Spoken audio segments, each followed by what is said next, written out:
দিন যেন এভাবে কাটছে না। কি করতে গিয়ে কি করছি, কি করতে যাচ্ছি, কি হয়ে যাচ্ছে সেটাও বুঝতে পারছি না। রাত্রে শাশুড়ি মা বলে রেখেছে আম, কলা, কাঁঠাল, দুধ রেখে দিলাম সেটা দিয়ে সবাইকে সকালে রুটি বানিয়ে দিবে, খেয়ে নেবে, দুপুরে রান্না করবে।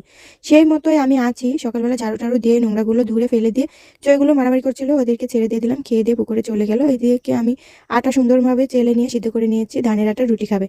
তো এখন রুটি বানাবো। তখন শাশুড়ি মা বলল, "আমি বানিয়ে দিচ্ছি, তুই সেঁকে নে।" তখন মনে পড়লো এগুলো দিয়ে খাবে না, সবারই বকা খেতে হবে।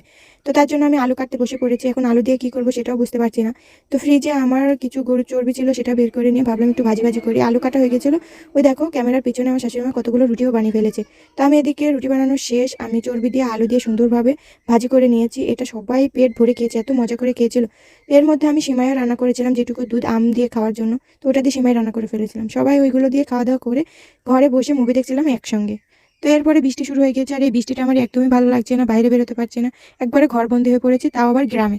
তো কি করবো, কার কার এরকম অবস্থা?